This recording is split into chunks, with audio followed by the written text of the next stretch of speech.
नारद जी के पूछने पर ब्रह्मा जी बोले, मुने, हमें पूर्वोक्त आदेश देकर जब महादेव जी अंतर ध्यान हो गए, तब मैं उनकी आज्ञा का पालन करने के लिए ध्यान मग्न हो कर्तव्य का विचार करने लगा।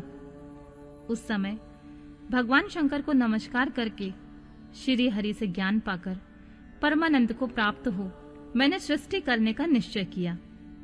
तात भगवान विष्णु भी वहां सदा शिव को प्रणाम करके मुझे आवश्यक उपदेश देकर तत्काल अदृश्य हो गए।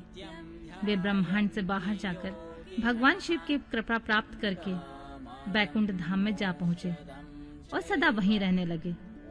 मैंने सृष्टि की इच्छा से भगवान शिव और विष्णु का स्मरण करके पहले के रचे हुए जल में अपनी अंजलि डालकर जल को ऊपर की ओर उछाला। इसमें वहां एक अंड प्रकट हुआ जो 24 तत्वों का समूह कहा जाता है।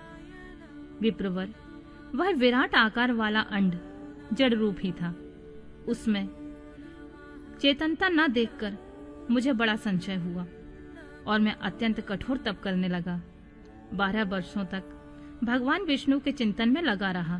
तात वह समय पूर्ण होने पर भगवान श्री हरि स्वयं प्रकट हुए और बड़े प्रेम से मेरे अंगों का स्पर्श करते हुए मुझसे प्रसन्नता पूर्वक बोले, ब्राह्मण, तुम वर मांगो, मैं प्रसन्न हूं।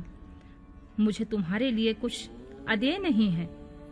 भगवान शिव की कृपा से मैं सब कुछ देने में समर्थ हूं।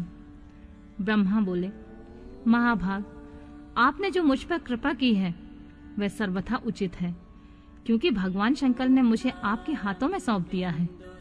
विष्णु, आपको नमस्कार है। आज मैं आपसे जो मांगता हूं उसे दीजिए।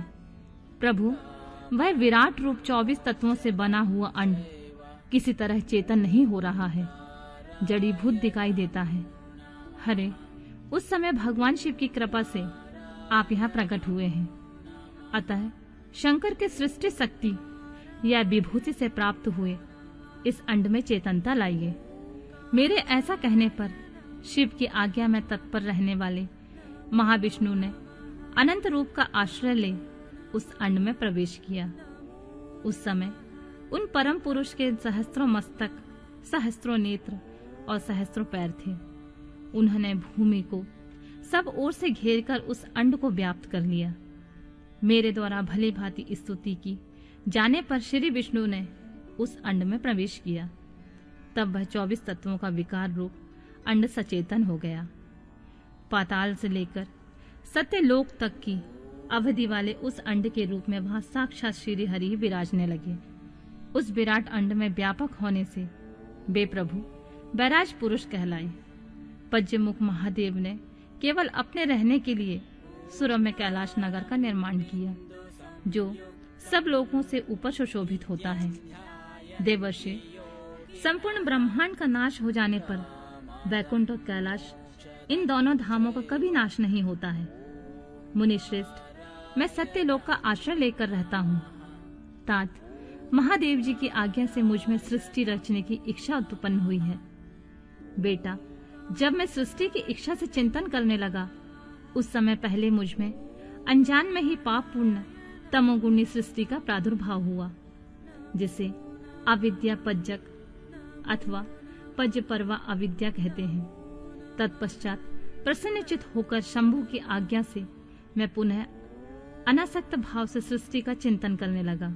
उस समय मेरे द्वारा स्थावर संज्ञक वृक्ष आदि की सृष्टि हुई, जिसे मुख्य सर्ग कहते हैं। यह पहला सर्ग है। उसे देखकर तथा अपने लिए पुरुषार्थ का साधक नहीं है, यह जानकर सृष्टि की इच्छा रखने वाले मुझ ब्रह्मा से दूसरा सर्ग प्रकट हुआ, जो दुख से भरा हुआ है। उसका नाम है तिर्यक स्त्रोता। जो सर्ग भी पुरुषार्थ का साधक नहीं है, उसे भी पुरुषार्थ साधन की शक्ति से रहित जान जब मैं पुनः सृष्टि का चिंतन करने लगा, तब मुझसे शीघ्र ही तीसरे सात्विक सर्ग का प्रादुर्भाव हुआ, जिसे ऊर्ध्व स्त्रोता कहते हैं। यह वेद सर्ग के नाम से विख्यात हुआ। वेद सर्ग सत्यवादी तथा अत्यंत सुखदायक है। उसे भी पुरुषार्थ साधन की रुचि एवं अधिकार से रहित मानकर मैंने अन्य सर्ग के लिए अपने स्वामी श्री शिव का चिंतन आरंभ किया। तब भगवान शंकर की आज्ञा से एक रजोगुणी सृष्टि का प्रादुर्भाव हुआ, जिसे अवाक्य श्रोता कहते हैं। इस स्वर्ग के प्राणी मनुष्य हैं, जो पुरुषार्थ साधन के उच्च अधिकारी हैं। तदंतर महादेव जी की आज्ञा से भूत आदि की सृष्टि हुई। इस तरह मैंने 5 तरह के वैकृत सृष्टि का वर्णन किया है। इसके सिवा 3 प्राकृत स्वर्ग भी कहे गए हैं, जो मुझ ब्रह्मा के सानिध्य के प्रकृति से प्रकट हुए हैं। इनमें पहला महातत्व का स्वर्ग है, दूसरा सूक्ष्म भूतों अर्थात तन्मात्राओं का स्वर्ग है, और तीसरा वैकारिक स्वर्ग कहलाता है। इस तरह ये 3 प्राकृत स्वर्ग हैं। प्राकृत और वैकृत दोनों प्रकार के स्वर्गों को मिलाने से 8 स्वर्ग होते हैं। इनके सिवा नामक कौमार स्वर्ग है, जो प्राकृत और वैकृत भी है। इन सब के अवान्तर भेद का वर्णन नहीं कर सकता, क्योंकि उसका उपयोग बहुत थोड़ा होता है। अब मैं द्विजात्मक स्वर्ग का प्रतिपादन करता हूँ। इसी का दूसरा नाम कौमार स्वर्ग है, जिसमें सनक, स्नंदन और कुमार आदि के महत्वपूर्ण सृष्टि हुई है। सनक आदि मेरे 4 मानस पुत्र हैं, जो मुझ ब्रह्मा के समान ही हैं। वे महान वैराग्य से संपन्न और उत्तम व्रत का पालन करने वाले हैं। उनका मन सदा भगवान शिव के चिंतन में ही लगा रहता है। वे संसार से विमुख और ज्ञानी हैं। उन्होंने मेरे आदेश देने पर वे सृष्टि के कार्य में मन नहीं लगाया। मुनि श्रेष्ठ नारद सनकादि कुमारों को दिए हुए नकारात्मक उत्तर को सुनकर मैंने बड़ा भयंकर क्रोध प्रकट किया। उस समय मुझ पर मोह छा गया था। उस अवसर पर मैंने मन ही मन भगवान विष्णु का स्मरण किया। वे शीघ्र आ गए और उन्होंने मुझे समझाते हुए मुझसे कहा, तुम भगवान शिव की प्रसन्नता के लिए तपस्या करो मुनि श्रेष्ठ। श्री हरि ने जब मुझे ऐसी शिक्षा दी, तब मैं महाघोर एवं उत्कृष्ट तप करने लगा। सृष्टि के लिए तपस्या करते मेरी दोनों भौएं और नासिका के मध्य भाग में, जो उनका अपना ही अभिमुक्त स्थान था, महेश्वर की 3 मूर्तियों में अन्यतम पूर्वांश सर्वेश्वर और दया सागर भगवान शिव का अर्धनारीश्वर रूप में प्रकट हुए, जो जन्म से रहित तेज की राशि सर्वज्ञ है।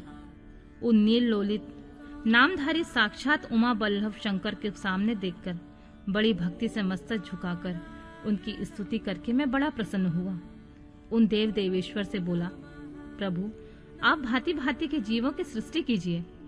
मेरी यह बात सुनकर उन देवाधिदेव महेश्वर रुद्र ने अपने ही समान बहुत से रुद्र गणों की सृष्टि की। तब मैंने स्वामी महेश्वर महारुद्र से कहा, देव आप ऐसे ही जीवों की युक्त हो। मुनिश्रेष्ठ मेरी ऐसी बात सुनकर करुणा सागर महादेव हंस पड़े और तत्काल इस प्रकार बोले, विधाता मैं जन्म और मृत्यु के भय से युक्त अशोभन जीवों की सृष्टि नहीं करूंगा, क्योंकि वे कर्मों के अधीन हो दुख के समुद्र में डूबे रहेंगे। मैं तो दुख के सागर में डूबे हुए उन जीवों का उद्धार मात्र करूंगा। गुरु का स्वरूप धारण करके उत्तम ज्ञान प्रदान करके उन सबको संसार सागर से पार करूंगा। प्रजापति दुख में डूबे हुए सारे जीवों की सृष्टि तो तुम ही करो। मेरी आज्ञा से इस कार्य में प्रवृत्त होने के कारण तुम्हें माया नहीं बांध सकेगी। मुझसे ऐसा कहकर श्रीमान भगवान नील लोहित महादेव मेरे देखते ही देखते अपने पार्षदों के साथ वहां से तत्काल तिरोहित हो गए।